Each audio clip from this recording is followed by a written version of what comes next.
Hello everybody, আমি doctor Sheikh. আজকের ভিডিওতে আমরা আলোচনা করব আমাদের শরীরের সবচেয়ে সাধারণ কিন্তু প্রায় অবহেলিত 20টি রোগ নিয়ে। আপনাদের অনেকেই হয়তো ভাবেন ছোটখাটো সমস্যা নিজে নিজেই ঠিক হয়ে যায়, কিন্তু এই ছোট সমস্যা থেকেই অনেক সময় বড় জটিলতা তৈরি হয়। তাই আজ আমি 20টি গুরুত্বপূর্ণ প্রশ্নের প্রতিটি বিস্তারিত উত্তর দেব সহজ ভাষায়, যেন সবাই বুঝতে পারেন, সচেতন হতে পারেন আর প্রয়োজনে সঠিক চিকিৎসা নিতে পারেন। চলুন শুরু করা যাক আজকের তথ্য ভিত্তিক যাত্রা। 1 নম্বর প্রশ্ন হচ্ছে, মাইগ্রেন কেন হয়? এর উত্তর, মাইগ্রেন মূলত একটি স্নায়বিক সমস্যা যেখানে মস্তিষ্কের রক্তনালী হঠাৎ সংকুচিত ও প্রসারিত হতে থাকে। এর ফলে তীব্র মাথা ব্যথা শুরু হয়, সাধারণত মাথার এক পাশে। অনেক সময় চোখের পাশে ব্যথা, আলো বা শব্দে অস্বস্তি, বমি বমি ভাব, এমনকি দৃষ্টি বিভ্রম হতে পারে। মানসিক চাপ ও ঘুমের অভাব, অনিয়মিত খাবার ও হরমোন পরিবর্তন সবই মাইগ্রেনের বড় কারণ। এর মেডিসিন গ্লোনিয়ান 30 দিনে 2 বার। নেক্সট কোশ্চেন, টনসিলাইটিস কিভাবে হয়? উত্তর, টনসিল হলো গলার 2 পাশে থাকা ছোট গ্রন্থি,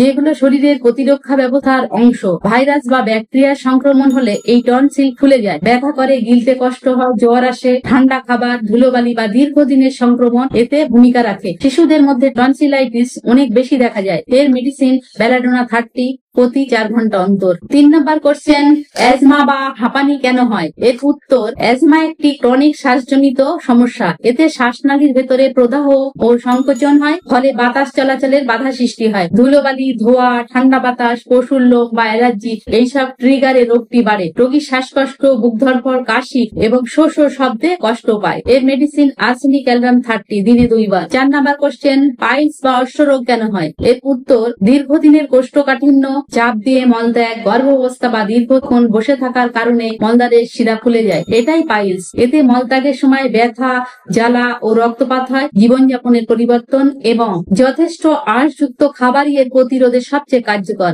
এর মেডিসিন এসকিউলাস ইহিব 30 সকালে ও বিকালে 1টা dose. Question number 5, fatty liver কেন হয়? এর উত্তর, লিভারে স্বাভাবিকের চেয়ে বেশি ফ্যাট জমে, তখন সেটাই ফ্যাটি লিভার। এটি হয় অতিরিক্ত তেল, চর্বিযুক্ত খাবার, অ্যালকোহল, ডায়াবেটিস বা স্থূলতার কারণে। শুরুতেই কোনো উপসর্গ না থাকলেও পরে দুর্বলতা ও ডান পাঁজরে ব্যথা ও হজমের সমস্যা দেখা দেয়। নিয়মিত ব্যায়াম, ওজন নিয়ন্ত্রণ ও সুষম খাদ্যই একে ফিরিয়ে দিতে পারে। এর মেডিসিন চেলিডোনিয়া ম্যাজিস মাদার টিংচার 10 ফোঁটা করে আধা কাপ জলে দিনে 2 বার। কোশ্চেন নাম্বার 6, ইউরিন ইনফেকশন কেন হয়? এর উত্তর, ব্যাকটেরিয়া কোলি মূত্রনালীর মাধ্যমে প্রবেশ করলে সংক্রমণ ঘটে। মহিলাদের ক্ষেত্রে এটি বেশি হয় কারণ তাদের ইউরিনারি প্যাসেজ ছোট। এতে প্রস্রাবে জ্বালা, ঘন ঘন প্রস্রাব, জ্বর বা পেটের নিচে ব্যথা হতে পারে। পর্যাপ্ত জলপান ও পরিষ্কার পরিচ্ছন্নতা রক্ষা করা অত্যন্ত জরুরি। এর মেডিসিন ক্যান্থারিস 30 প্রতি 4 ঘন্টা অন্তর। কোশ্চেন নাম্বার 7, ডেঙ্গু জ্বরের লক্ষণ কিভাবে চিনবেন? এর উত্তর, ডেঙ্গু মশার কামড়ে ছড়ায়। প্রথমে জ্বর, প্রচন্ড মাথা ব্যথা,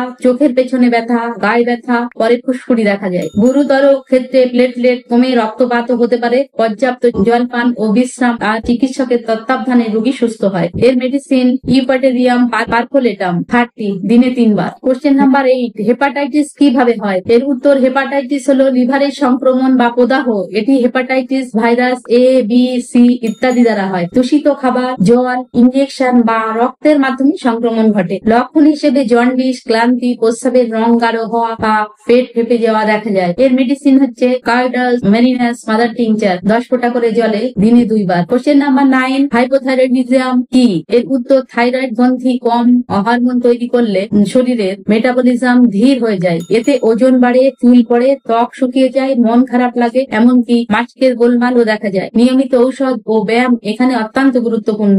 মেডিসিন ক্যালকেরিয়া কার্বোনিকাম 30 সকালে 1টা ডোজ, সপ্তাহে 3 দিন। কোশ্চেন নাম্বার 10, স্ট্রোক কেন হয়? মস্তিষ্কে রক্ত চলাচল বন্ধ হয়ে গেলে বা রক্তক্ষরণ হলে মস্তিষ্কের কিছু অংশে অক্সিজেন না পেয়ে কাজ করা বন্ধ করে দেয়। এটাকেই স্ট্রোক বলে। হঠাৎ মুখ বেঁকে যাওয়া, হাত পা অবশ, কথা জড়িয়ে যাওয়া, এগুলো তার প্রথম লক্ষণ। উচ্চ রক্তচাপ ও ডায়াবেটিস নিয়ন্ত্রণে রাখা খুবই জরুরি। এর মেডিসিন বায়োটা কার্বোনিকাম 30 সকালে ও রাতে। এর আলোচনা এখানেই শেষ করছি। নেক্সট 10 কোশ্চেন এবং অ্যান্সার পার্ট 2 তে। আর যদি এই তথ্যগুলো থেকে আপনি কিছু শিখে থাকেন, তাহলে সেটি আপনার ও আপনার পরিবারের স্বাস্থ্যের জন্য আশীর্বাদ স্বরূপ হতে পারে। আমরা সবাই চাই দীর্ঘ জীবন, কিন্তু তার থেকেও বেশি দরকার সুস্থ জীবন। প্রতিদিন নিজের শরীরের প্রতি একটু একটু করে সচেতনতা আর সময়, এতেই অর্ধেক রোগের প্রতিকার সম্ভব। আর এই আলোচনা যদি ভালো লেগে থাকে তাহলে অবশ্যই লাইক, কমেন্ট, শেয়ার করুন এবং সাবস্ক্রাইব করুন, যাতে স্বাস্থ্য সংক্রান্ত ও আরো তথ্যপূর্ণ ভিডিও আপনার কাছে নিয়মিত পৌঁছে পৌঁছে যায়। আজ এইখানেই বিদায় নিচ্ছি। সুস্থ থাকুন, সচেতন থাকুন, ভালো থাকুন। ধন্যবাদ।